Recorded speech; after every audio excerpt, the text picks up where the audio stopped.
Audiobooks presents John Denver.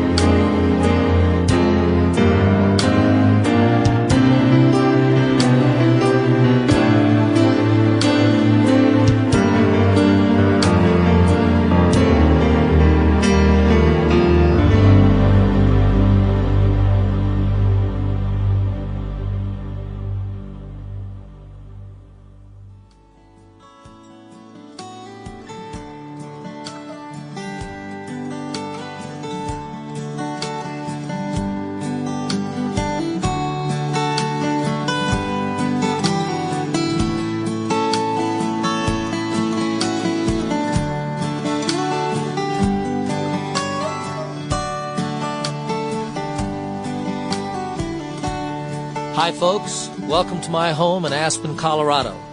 It's a glorious fall day. I'm sitting outside. There's a light breeze blowing through the aspen trees, a waterfall in the near distance.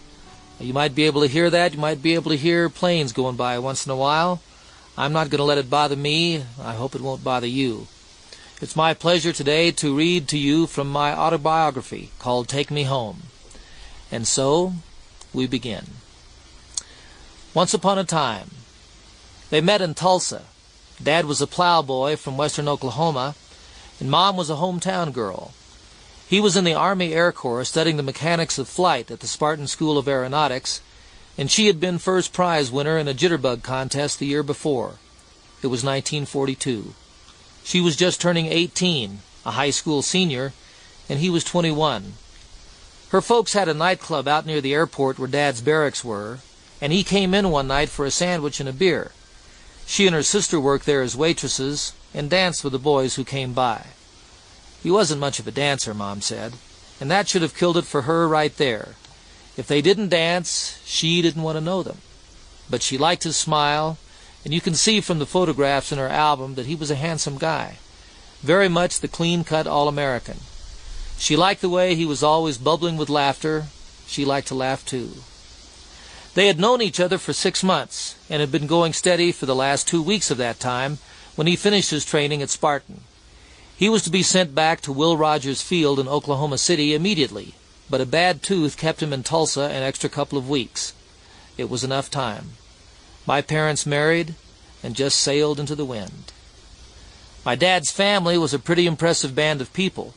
At night, Grandpa Dutchendorf would display his skills as a champion storyteller. When he tired, his musical family picked up the slack. Dad played mandolin, my Aunt Annie played guitar, and everybody sang.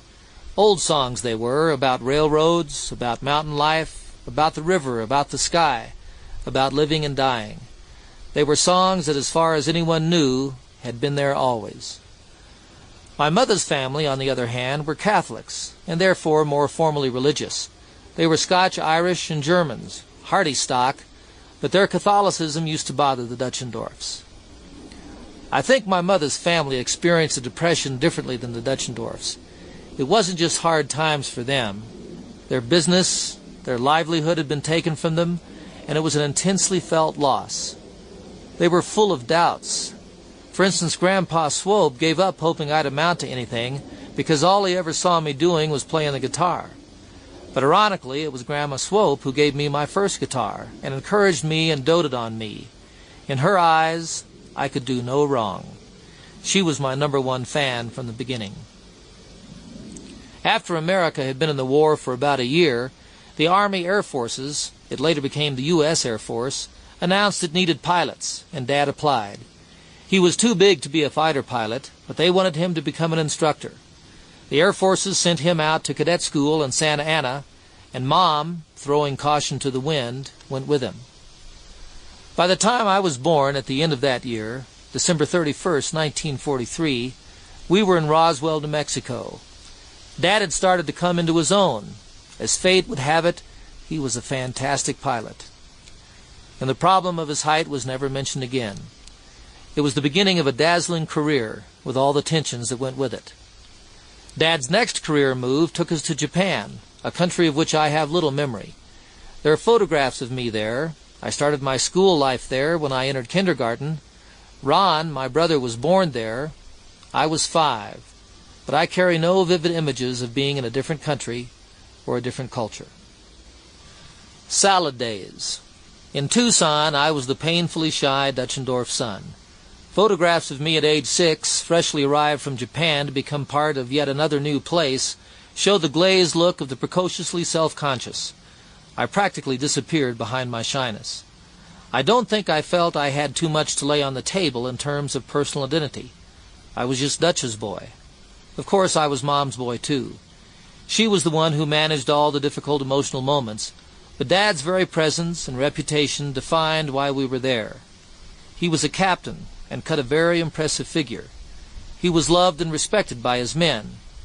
I realized this very early and loved and respected him also. He liked being respected. The love, I think, made him a little uneasy. It used to puzzle him that Mom liked to spend as much time as she did playing with her children. Dad's focus was elsewhere. I always thought of him as a heroic character, and some of that heroic feeling I took on to myself, at least in my daydreams. From 6 to 13, I was pretty much a loner. I'd get on my bike and go out to the desert. We lived only 3 blocks from the desert, and to a grade school kid, spending the afternoon there was a journey to a different world. I could play, explore, build forts, relive history. I was dazzled by all of those stories of antiquity we were told about in school. These adventures were a true escape. When Dad could, he'd take me and one of my friends out west of Tucson where there were mountains for us to climb. I could climb anything. In fact, down the street from where we lived, there were 3 huge eucalyptus trees that I used to scale regularly, especially when I couldn't get to the mountains. I loved to sit in them, so removed from the world below, thinking about the things I wanted to do someday, the kind of person I wanted to be. I would make the trees sway back and forth, and suddenly I'd be a member of the crew of a manned spacecraft. It was in those trees that I first fantasized about Windstar, about having a place up in the mountains where people could come together and talk. Mom was always eagle-eyed when it came to making sure her boys were well-scrubbed, well-mannered, well-dressed, and well-prepared to meet all contingencies, whatever they might be. She drove me to school so that I wouldn't have to take the bus. It was she who asked my grandmother to give me her guitar, and it was she who enrolled me in guitar lessons. I was 11. She enrolled me in the Tucson Boys Choir and in the little social functions the Junior League held on Saturdays to help the girls and boys with their social graces. Mom was determined that I should be a social success, even if I resisted. Around the 5th grade, I started to become the social activist I am today. I developed a very special attachment to underdogs. There was a kid I knew named Lawrence, who was very big for his age and very slow. For some strange reason, he evoked such pity in me that it almost hurt. One day, on the court where we played basketball, which sat on a hill away from the classrooms, Lawrence and I and a bunch of other kids were playing a game. Among us, there was a kid who was a bully. In the middle of the game, he suddenly started hitting Lawrence and throwing the basketball at him, calling him a dummy. It sent Lawrence off. He ran off crying, and I ran after him. I calmed him down and brought him back to school, which meant a great deal to me. I was very angry with that kid, but I couldn't articulate how I felt. The sense of injustice hit me deeply, and fighting back felt good. In fact, I was really dismayed to learn in 1957 that we were moving to Montgomery. The Montgomery bus boycott was in the news, and the place was full of racial tension. It was a city of discrimination and hate, and the last place I wanted to be. But Dad was being transferred to the War College at Maxwell Air Force Base in order to qualify for greater responsibilities. That year, 13 years old, going on 14, was a real divide in my life, geographically and every other way. It might have been so whether I'd gone to Montgomery or not, but at least in Tucson I went to school with a racially varied bunch of kids. In Montgomery, the schools were segregated, and so were the restrooms and the drinking fountains, you name it. Segregation went against everything in my education that meant something to me. Living in the thick of it was a grim prospect. I tried to put a good face on the move. When we drove out of Tucson, I promised myself that I would start life all over again in Montgomery. I kept thinking of my Uncle Dean, who wasn't that much older than I was, and of what a positive guy he was.